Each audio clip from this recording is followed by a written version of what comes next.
Então chamamos para a entrevista o pastor Daniel. Olá amigos, boa noite. Estamos aqui na presença do pastor Daniel, da Primeira Igreja Batista do Camurim, aqui em Jacarepaguá, no Rio de Janeiro.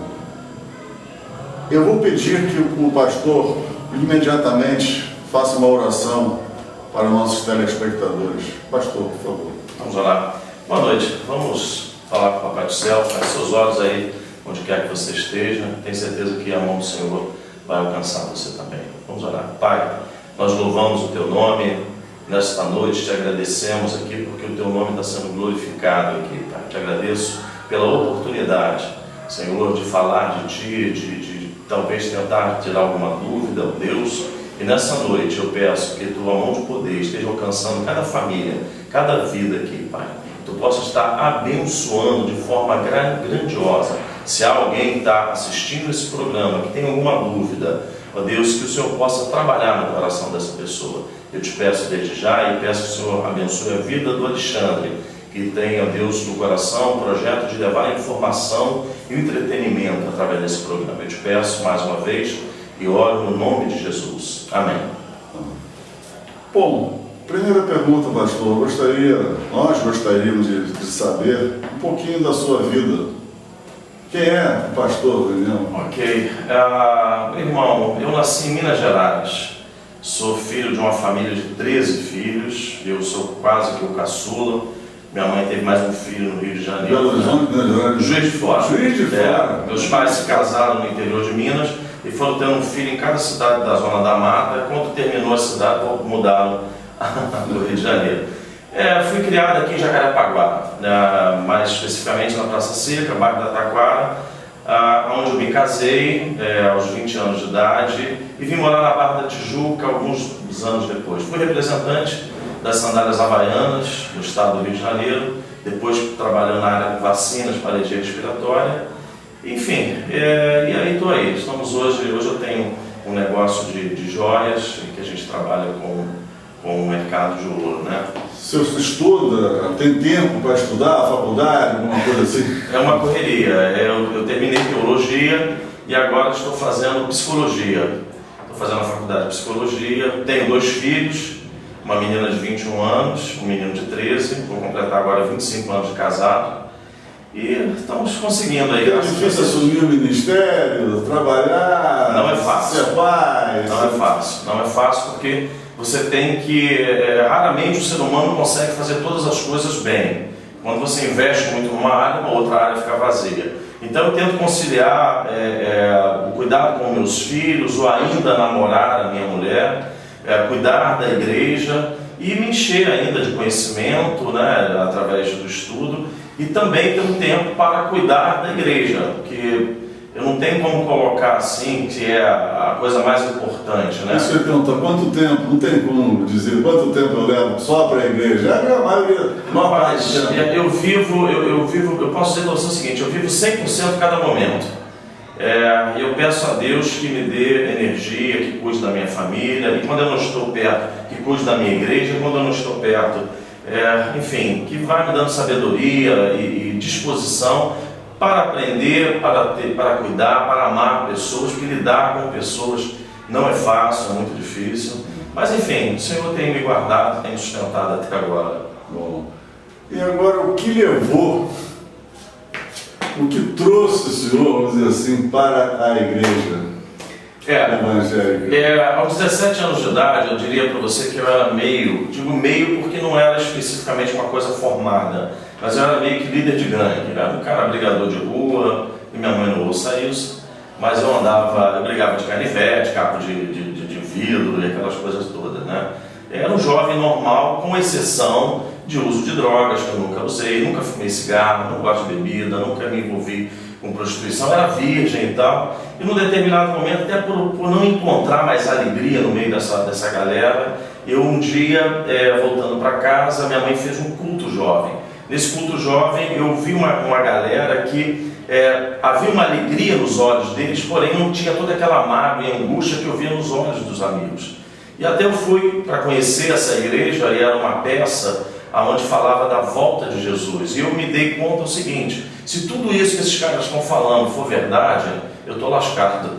Então eu aprendi ali, eu vi que mesmo sendo um rapaz bonzinho, obediente a pai e mãe, que não tinha vícios e tal, tinha essa coisa da violência comigo, mas isso era uma coisa da idade.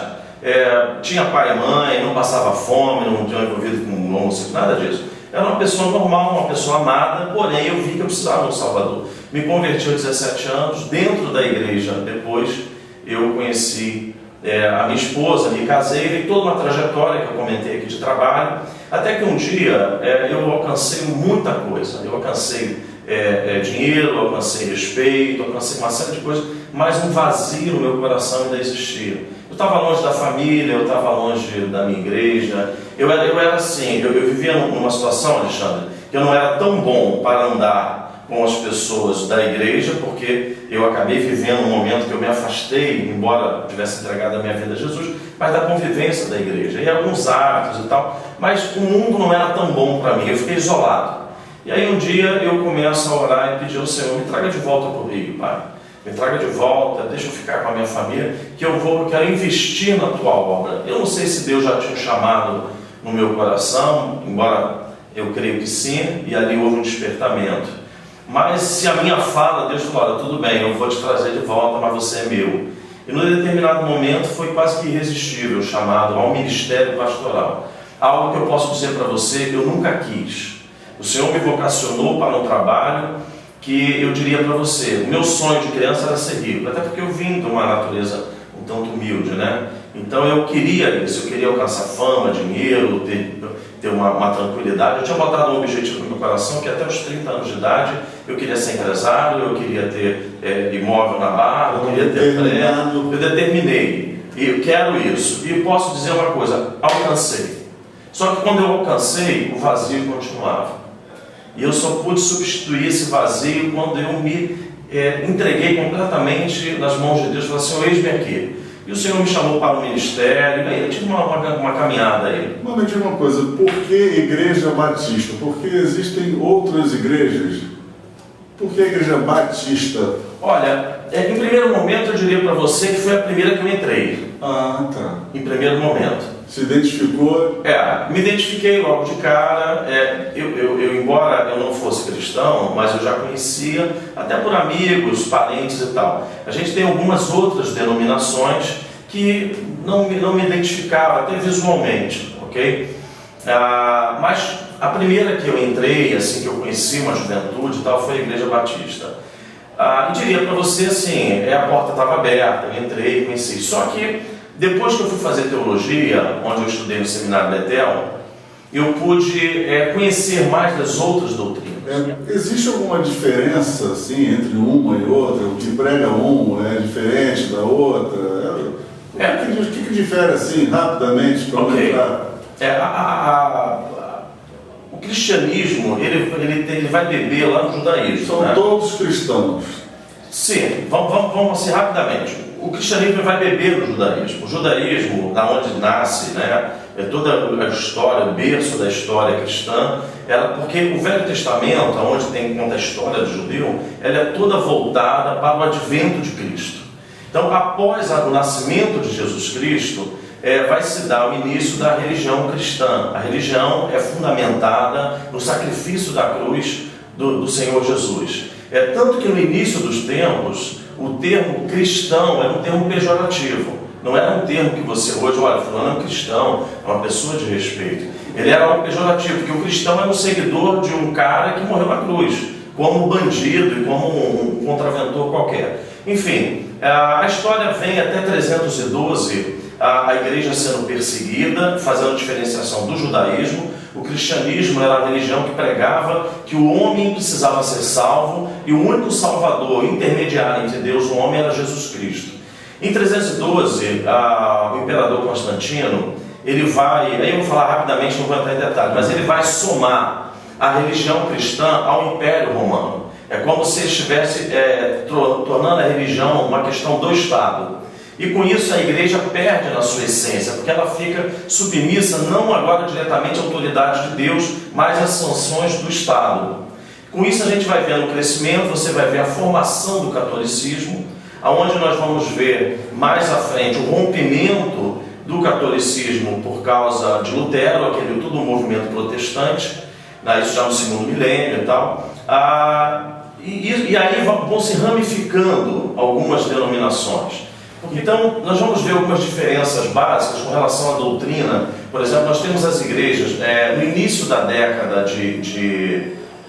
no início praticamente do século passado, nós tivemos um crescimento das igrejas pentecostais, tanto pelo mundo, né, como principalmente aqui no Brasil. Nós tivemos um movimento pentecostal que veio surgindo, a Assembleia de Deus e outras denominações, e agora, mais ou menos na década de 70, a gente vai ver um movimento dos neopentecostais. Qual é a diferença? A diferença na doutrina, eles acreditam no segundo batismo. Nós cremos que quando você recebe Jesus como Senhor e Salvador da sua vida, você recebe também o Espírito Santo, onde você é selado para o dia do Senhor, onde você receberá das mãos do Senhor ali agora a coroa da salvação, mas que nós já estamos selados, já temos a marca de Cristo para a salvação. O assembleano ou os neopentecostais, eles acreditam que você recebe o batismo, mas não o batismo com o Espírito Santo. Então são coisas pequenas que, assim, eu respeito quem tem essa visão, mas a minha visão é outra, e a gente segue pregando o Evangelho, né, a toda a criatura, sem fazer essas distinções. Respeitamos, mas... Falar em visão, na igreja evangélica, a cruz, não existe o Cristo morto. Porque ele ressuscitou. Na verdade, não deveria existir nem na católica. Porque aquele Cristo, o próprio católico, porque a nossa Bíblia é a mesma, o evangélico e o católico. E na nossa Bíblia, os evangélicos são os mesmos. E diz que Jesus ressuscitou, que ele foi assunto ao céu, subiu ao céu, está à direita do Pai, e toda a autoridade foi dada a ele. O grande problema é que o mundo continua olhando para esse Jesus como alguém que está morto. E, na verdade, a Bíblia fala que ele ressuscitou, toda a autoridade foi dada, e agora não mais como um cordeiro, mas como um leão, ou seja, como aquele que tem autoridade, tem poder. O seu rugido realmente traz temor àqueles que ouvem. O grande problema é que quando eu olho para aquele Cristo ainda pregado na cruz, a impressão que dá é que ele ainda está impotente ali nas mãos dos homens. O senhor falou também que já lá atrás na Bíblia, né, que já estavam esperando a vinda de Jesus.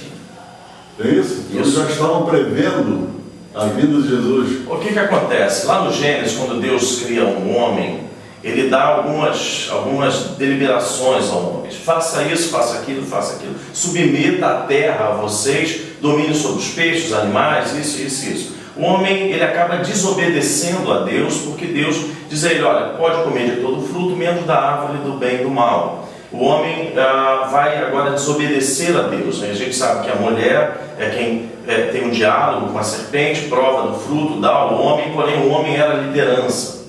Então, toda a palavra de Deus que vai trazer luz e vida àquele lugar, agora, pelo silêncio do homem, traz as trevas. Vai trazer agora o pecado ao mundo, porque o homem não se pronunciou quando ele deveria ter dado uma ordem de pare para a serpente, para a mulher, mas ele se deixou corromper. Com isso, o homem agora tenta se esconder de Deus, porque ele viu que ele estava nu, que a maldade, a malícia agora passa a habitar no coração do homem. Então o homem, entendendo que estava nu na presença de Deus, ele corre e se esconde, tenta fazer para si vestes de folhas. E Deus fala para ele o seguinte, por que você se escondeu? Porque eu estava nu. Como é que você sabe? Sabe porque provou, porque desobedeceu. E aí o que Deus vai fazer? Deus mata um cordeiro e pega a pele desse cordeiro e vai fazer uma vestimenta para esconder o pecado ou a vergonha de Adão e de Eva. Com isso, tem um princípio muito grande aí, um princípio espiritual, que é dizer o seguinte: o homem por si só não pode se justificar diante de Deus. É Deus quem o justifica e não o homem, porque Deus agora vai, da maneira que o Senhor quer, Ele vai preparar agora todo um caminho para que o homem fosse justificado. E o caminho que Ele encontrou foi de uma forma profética, dizendo que um cordeiro teve que ser morto, o sangue foi derramado para que o homem agora pudesse ser justificado. E ele vai dizer para Adão e Eva: e, na verdade, para a serpente, né? Que da semente da mulher viria aquele que pisaria a cabeça da serpente, ou que destruiria ali todo aquele mal, aquele pecado. A semente, a mulher é Jerusalém, é a cidade santa, é a noiva de Deus, a esposa de Deus. A semente da mulher é o seu filho, né? Que foi gerado de uma mulher e nasceu ali dentro do povo judeu, e agora com a autoridade do próprio Deus, e também sendo 100% homem, ele pôde destruir o pecado e nos representar na cruz. Pastor, onde é que acaba o Velho Testamento e como começa o Novo Testamento? O Velho Testamento acaba com o silêncio de Deus, lá em Malaquias. Deus vai revelando a sua vontade através dos profetas. E uma das coisas que a gente gosta muito de ouvir são as promessas de Deus. Mas a gente se esquece que as maldições que Deus lança também são promessas. Se você pegar todo o Velho Testamento, é o seguinte: se me obedeceres, comereis o melhor da terra, senão a espada virá sobre vocês. Coloco diante de vocês a vida e a morte, escolhei, pois, a vida. Então Deus sempre bota uma condicional para o homem, e o homem tem escolhas. Mas Deus, ele vai dizer que ele é o Deus que ele abençoa, ele abençoa aquele que nos abençoa, mas amaldiçoa aquele que nos amaldiçoa também. O que acontece, querido? Deus se revela para o homem se continua mostrando ali a sua rebeldia para com Deus. E Deus acaba, em alguns momentos, chamando a nação que ele chamou de santa, nação que ele resgatou, né, que ele chamou para ser uma nação de propriedade particular, ele chega a chamar de prostituta, porque estava se prostituindo com outros homens. E Deus permite que esses homens sejam levados para o cativeiro. E depois de 70 anos, os homens são tirados do cativeiro, Deus volta a se relacionar com eles, e os homens acabam também vivendo aquele momento ali que desagrada a Deus. Deus se mantém no silêncio por 400 anos. Quando Deus volta a falar, já volta a falar através do nascimento de Cristo. Então, o Velho Testamento, ele termina mostrando a incapacidade do homem de viver segundo a vontade e as leis de Deus. O Novo Testamento, ele inicia dizendo o seguinte: não é pela força do homem, mas é pelo Espírito, o Espírito Santo que será gerado através de um novo nascimento. E aí, não é pelas nossas obras. O Novo Testamento ele vem dizendo que a salvação agora é pelo amor de Deus, pela graça ao mundo, e não por aquilo que o homem pode fazer, mas por aquilo que Deus pode fazer. Perguntaram a Jesus onde seria a forma correta, o lugar correto de adorar a Deus. E ele vai dizer o seguinte: chegará o dia, já chegou, aonde o verdadeiro adorador adorará no Espírito e em verdade. Ou seja, a adoração a Deus é feita no Espírito. Nós somos a morada de Deus. Estamos dentro de uma igreja, de uma instituição, mas isso aqui é obra feita pela mão dos homens. O que Deus habita é no meu coração e no seu coração. Nós somos a igreja de Cristo. A igreja de Cristo ela é feita de homens que são adoradores, que servem a Ele. Pastor, qual a forma certa de falar? Jesus Cristo ou Cristo? O ministério de Jesus estava tão fortalecido, tão bem, digamos assim, conhecido naquele tempo, que acabou incorporando ao nome. E aí a gente entende o seguinte, que Jesus era um nome comum naquela época. Ele é uma transliteração de Josué, de José, é uma forma de se falar. Então, as pessoas não tinham sobrenome, não existia essa coisa do sobrenome. Você tem, por exemplo, algumas pessoas que era assim: fulano, filho de Beltrano. Ok? Então, talvez poderia se dizer o Jesus, filho de José. Mas talvez ia ficar aquela coisa meio por Jesus, filho de José. Então, o que acontece? A palavra Cristo, ela quer dizer Messias. Ela é o Salvador. Então, o ministério de Jesus na terra foi um ministério messiânico. Então, agregaram o nome Jesus Cristo como se fosse o sobrenome dele. Mas, ou Jesus ou Jesus Cristo, faz diferença nenhuma. Porque o que acontece? Na verdade, o nome seria Yeshua. o nome correto no hebraico seria Yeshua.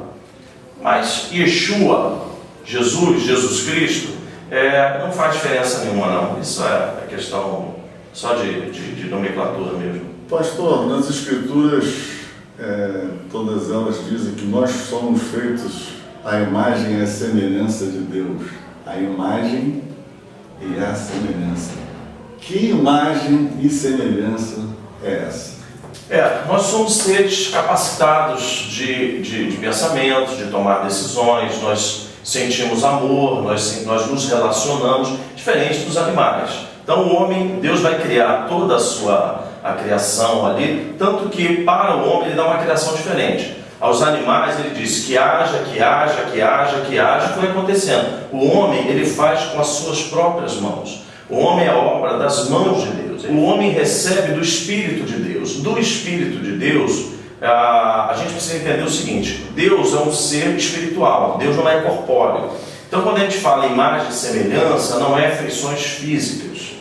O que acontece? Rapidamente, para você entender, ver se eu consigo ser mais claro. Deus, quando criou o homem, criou para que o homem se multiplicasse e fizesse filhos e filhas crescer e multiplicar. Então Adão e Eva, a questão não é só sexual, ela é de relacionamento também. Eva foi feita uma mulher idônea. Da raça humana. Isso, então a humanidade ia se proliferar, ia espalhar pela terra, dominar toda a terra com a imagem e a semelhança de Deus. A glória de Deus estaria por todos os lugares. Contudo, o homem pecou. E quando pecou, o homem agora no pecado passou a multiplicar, a espalhar pela terra, mas não a imagem e semelhança de Deus, mas a corrupção, o pecado. As pessoas não conseguem entender e acham que isso é um desenvolvimento normal do ser humano. O ser humano não foi feito para matar, para pecar, para roubar, para defraudar o outro. O ser humano foi feito para amar, para conviver e para submeter a autoridade do Pai. Contudo, o pecado afastou o homem de Deus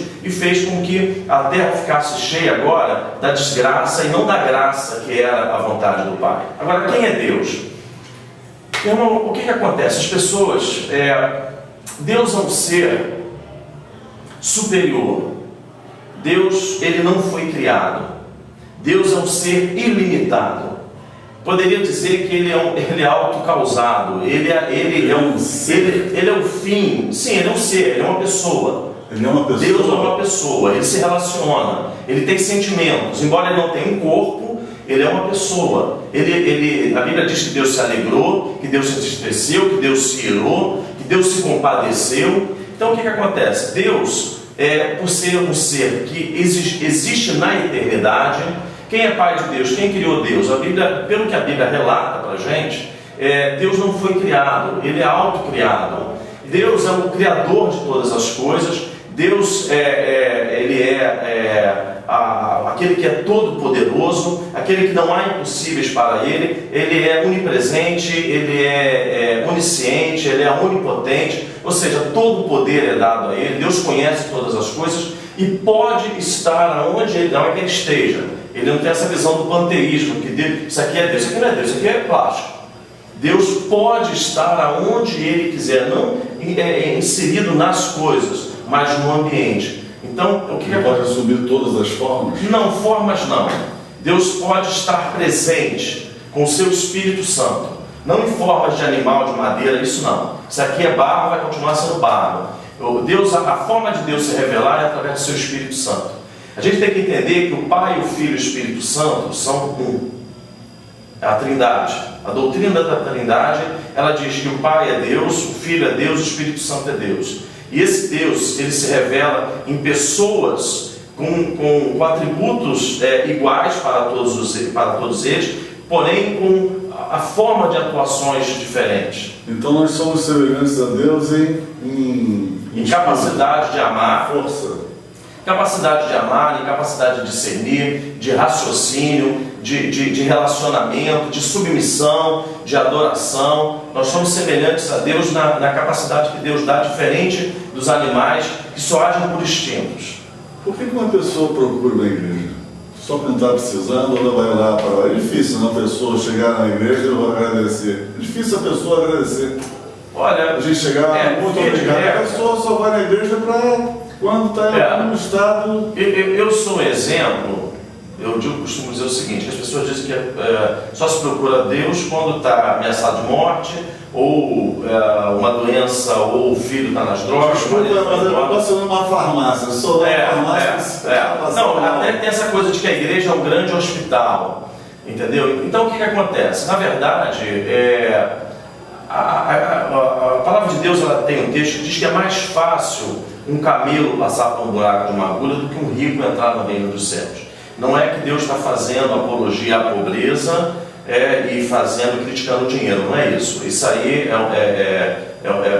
uma forma que Jesus encontra ali de estar trazendo as suas parábolas e mostrando o seguinte, que para a entrada das cidades havia aquelas agulhas para que os exércitos não entrassem e dominassem a cidade. Então, as agulhas eram muito estreitas, os homens tinham que desfazer todo aquele material que estava sobre os camelos. Os comerciantes empurravam o camelo que entrava ali acertado e depois montava de novo. Então ele está dizendo que era difícil passar um camelo ali. Da mesma forma é difícil um rico entrar no reino dos céus. Por quê? Porque o amor dele está no dinheiro. Então se o cara está doente, ele não vem orar e pedir a Deus que cure, ele vai e pega o melhor médico. Se a mulher dele está traindo ele ou foi embora, ele não vem para a igreja para orar, pedir os irmãos que orem para que Deus mude o coração da mulher, para que o diabo pare. Ele vai arrumar uma mulher de 20, deixa de 40 embora, a multa de 20. Né? Então se o filho está drogado, ele paga a melhor clínica. Agora, o pobre não. O pobre não tem isso aí. Então ele acaba se apegando a quem? A Deus. Então Deus, nesse momento, ele funciona meio como um pronto-socorro. Eu creio que não há problema nenhum das pessoas chegarem pela dor. Embora, quando você experimenta o Senhor pelo amor, quando você entende o amor de Cristo, é algo muito mais maravilhoso. Você não vai ver fortunas acompanhando Jesus, nem Jesus prometendo nada. Mas ele não era contra prosperar, né? Oi? Ele não era contra prosperar. Não. Olha só, querido, quanto mais eu trabalho, mais prosperidade eu tenho financeira. Ok? Agora, a prosperidade que a Bíblia fala não é de prosperidade financeira, é também. Mas a prosperidade financeira, eu vou te dar um exemplo. A minha secretária, que trabalha na minha casa, é uma mulher próspera, é uma mulher cristã, é uma mulher que, olha, não falta nada a ela, contudo, ela ganha um salário mínimo. Ok? Então a prosperidade de Deus é você viver bem no local onde você está inserido, com aquilo que você se permite. Então, por exemplo, para terminar, quando a gente fala assim no músico, qual a melhor música que você acha?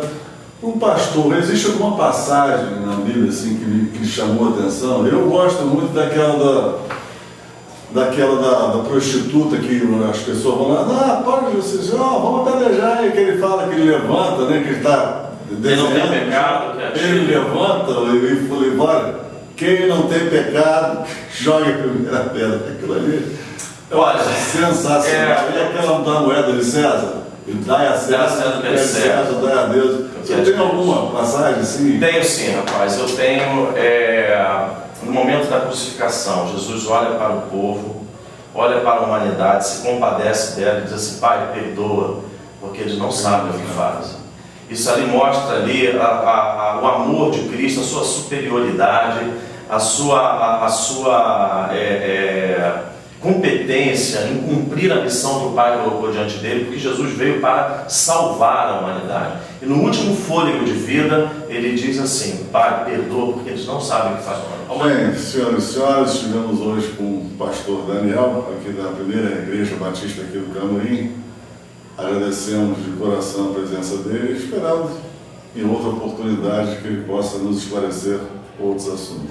Pastor, você é show. Muito obrigado. Obrigado, Alexandre. Que Deus abençoe a sua vida e também dos seus telespectadores. Quero agradecer em público o Carlos Alberto, do jornal Liberal, que tem nos apoiado muito nesse programa. Muito obrigado, Carlos Alberto. Bem, por hoje ficamos por aqui. Quero agradecer a audiência. O nosso site também está sendo muito visitado, muito comentado. Muitas pessoas têm passado vários e-mails, feito várias perguntas, várias colocações. Então, a você, meu muito obrigado, boa noite e até o próximo programa. Porque você é show!